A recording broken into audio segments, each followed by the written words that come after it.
Hello, hey. This is Strategies of Full of Trauma Warriors and the Listening Ear podcast. In this video, I'd like to tell you a very short story. But before that, allow me to ask you a question. What will matter to you the most? At that particular point when you are on your deathbed, yes, on your deathbed, when your life is ending, what will matter the most to you? Back to my story. Yesterday, I accompanied a friend to go and visit a patient at the hospital. We ended up at the intensive care unit. While I was seated at the ICU's reception area, I watched in deep thought and empathy as critically ill patients were being wheeled in and out of the restricted entry facility. And then got carried away in my thoughts and ended up visualizing myself in a similar situation. Worse still, I visualized myself on my deathbed. Yes, on my deathbed. I began to reflect on what my life had been. And I thought about what mattered the most at that particular point, yes, on my deathbed. I thought about the people that I would have wanted to see or to talk to before the curtain of my life could fall. I then thought about the goals and the dreams that I had in life and whether or not I achieved them. I thought about the impacts that I could have, or the impacts that I made or I created in the lives of other people, either through my words, through my kindness, through positivity, or even through my practice as a psychological counselor and a humanitarian. My trail of thoughts went on and on. I thought about so many things. But to cut the story short, we as human beings, most of the time, we tend to get caught up in the web and confusion of life. We tend to drift off from the very things that would otherwise define and make up our entire beings. We chase things that are either meaningless or are of very little value in our lives.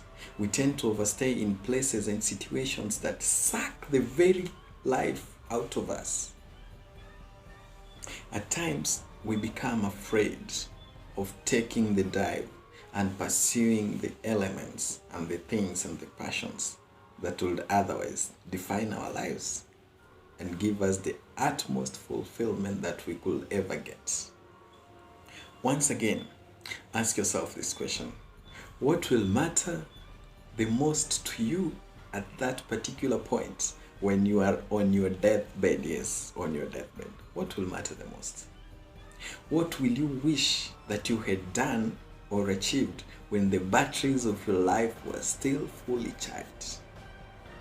Which dreams and goals and ambitions will you wish that you had chased or pursued that would otherwise give your life the utmost fulfillment or would have made you happier? Which relationships would you wish that you had cultivated or abandoned? Which opportunities would you wish that you had seized? And which feelings and emotions would you wish that you had experienced most of the time?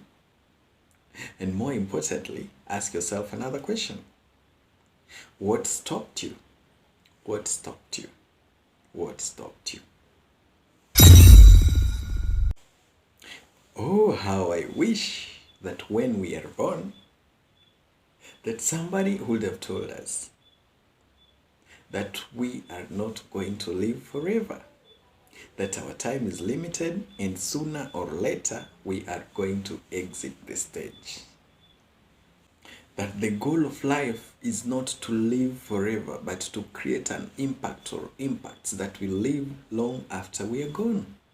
That we should focus to create a life that feels good on the inside, not just one that looks good on the outside. And this is from me to you. Do this exercise every day. Each day that you're blessed to wake up, before you rise up from your bed, put yourself on your deathbed. Align your priorities, create your goals for the day, and learn to live each day as if it's the last one. Yes, learn to live each day as if it's the last one. Like I said, my name is Roger Safula. Thanks for watching. And to learn more about mental health issues, please follow our social media pages and subscribe to our YouTube channel. Adios.